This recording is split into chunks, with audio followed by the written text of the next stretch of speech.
Okay, so is human life a tragedy? If someone asked you that right now, you'd probably say, no. I mean, we immediately think of our joys, our big milestones, even just the comfort of our daily routines. But what if the very things we consider to be our greatest achievements are actually keeping us trapped in a tragic loop? What if simply living a normal, everyday life means you've completely missed the point of existence? Well, the author we're looking at today uses this wild, really shocking comparison to explain this. Think about a pig, or maybe a donkey. A pig might be sitting there thinking to itself, man, my pig life is absolutely wonderful. But from a higher perspective, like from our point of view as humans, no matter how fat and happy that pig is, its existence isn't really some grand, wonderful thing, right? It's merely a tragedy of living just to survive. And honestly, this is the provocative core of the source text we're examining today. The claim that without taking radical, totally uncompromising action, human life is exactly the same as that pig. It's just an ordinary, inescapable tragedy. Welcome to today's explainer. We are going to be unpacking a fascinating, highly radical spiritual philosophy laid out in a 2018 text by an author named Xu Feng. We're going to impartially break down this stark framework, a framework that claims our reality is essentially an illusion, our comforts are traps, and the absolute only way to reach true salvation is by completely severing all your ties to the world as you know it. It is an extreme perspective, for sure, but it really forces us to ask some deep questions about why we live the way we do. Section 1. The world as a program. Okay, let's dive right into how the text defines the very nature of our reality, because it all starts with this one foundational concept. According to Xu Feng, the earthly realm where we all live isn't just a physical place, it's a literal program. And this program has one specific function and one function only: human survival. That's the whole shebang. It's designed to keep you alive and functioning within its tight parameters. But the text argues that if you ever want to reach heaven, the space of gods, Buddhas, and celestial beings, you absolutely must escape this world's program. You literally cannot enter the divine realms while you're still running on earthly software. It acts as a totally closed loop. And building on this, he actually calls it the cave of silken web, which is a pretty vivid image, right? He argues that you simply cannot use ordinary human thinking to arrange your life if your goal is the realm of the gods. If you try to plan everything using human logic, human goals, human safety nets, you're just going to end up going round and round. You become eternally entangled in this cave of silken web, completely trapped by your own earthly mindset. And this trap, it is incredibly complex. The text specifically calls out the number 36. It claims there are 36 mazes, or bagua arrays, built right into the world's program. These 36 mazes are what tightly restrain humanity within this space of mere survival. They're like these invisible walls keeping us entirely focused on earthly matters instead of celestial ones. So, how exactly do you get out? Well, the text absolutely does not sugarcoat it. Escaping these 36 mazes is described with some seriously agonizing, visceral metaphors. The author writes that the difficulty is akin to cutting one's skin, opening the flesh, and breaking the heart. It is nothing short of a rebirth from the ashes. It requires this complete, painful stripping away of absolutely everything that makes you feel safe in the human program. Section 2. The illusion of possession. So, if escaping is that painful, what exactly is keeping us so deeply stuck in the program in the first place? Well, the text identifies a series of psychological traps.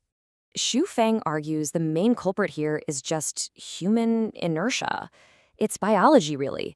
We're wired to pursue ease and comfort. Once someone secures a stable income and a nice, comfortable environment, it becomes almost impossible for them to destroy that security to create a new world. We get burdened by anxiety, sorrow, fear, this whole negative, tragic psychology that completely blocks us from even attempting to break free. I mean, think about it. From the second we're born, we're hustling to possess things. We want knowledge, skills, a marriage, a family, real estate, cars, money, maybe even a little fame or power. But Xu Feng points out a stark, really tragic reality. When a person dies, absolutely none of this belongs to them anymore. Even your grave disappears after a short while. The text challenges us, asking, where are these possessions, really? And do we actually have any right to control what we thought we owned once we're gone? To really drive this home, the author contrasts how we see time. Ask a 20-year-old, and they'll probably tell you life is incredibly long. They've got all the time in the world to squander freely. But ask a 70-year-old, totally different story. To them, life is way too short. It's just a moment, a fleeting dream with hardly any time left. So the security we feel, both in our time and our worldly possessions, is, according to this philosophy, a complete and total illusion, keeping us comfortably anesthetized right inside the program. Section 3. Reaching your true potential. Now, what's really interesting about this next part is how Zufang says we actually fix this. How do we break that inertia? And fair warning, his answer is extreme. He claims that your potential is literally never maximized if you have a backup plan. If you have tomorrow's food and tomorrow's shelter all secured, your potential stays dormant because you have a way to retreat.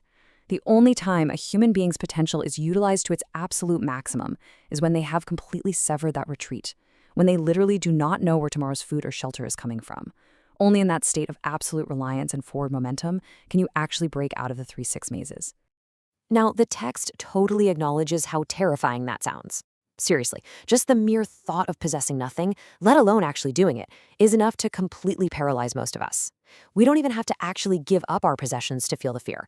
Just entertaining the idea in our heads is usually enough to scare us right back into our comfortable little routines. Section 4. Human versus celestial thinking. And this brilliantly illustrates the two totally different ways you can view the world. Choose the wrong one, and you're trapped forever.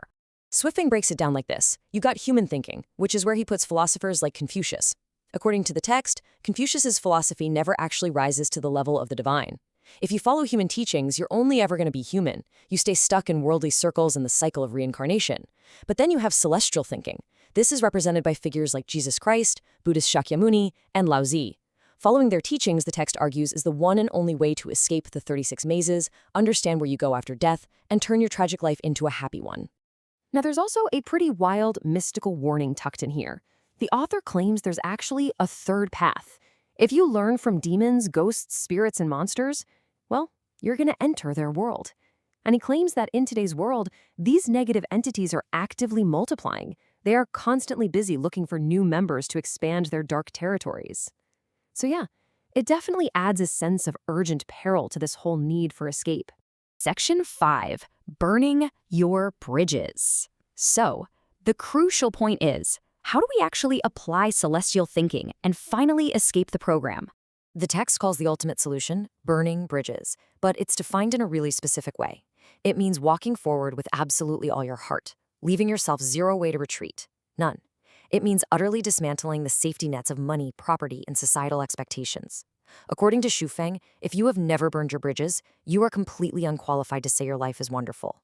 Without this radical act, you are still just living the tragic life of the pig or the donkey in the human program. To really hammer this point home, the author pulls a quote directly from Jesus Christ. He who looks back while holding the plow in his hand is not worthy of entering the kingdom of God. This just highlights the absolute, uncompromising sacrifice this philosophy demands. Once you commit to escaping the world's program, looking back at your past comforts, your vanished possessions, or your safety nets immediately disqualifies you from reaching the divine realms. Which brings us to the final, lingering question posed directly by the text itself. To turn your life from a tragedy into a comedy, to break free from the 36 mazes and actually reach the heavens, you have to sacrifice your safety. So, do you dare to burn your bridges? Or are you a little too comfortable sitting in the cave of the silken web? It's a really profound, challenging perspective on what it means to truly live and what it might actually cost to be free. Thank you so much for joining me for this explainer, and I'll leave you to ponder that question.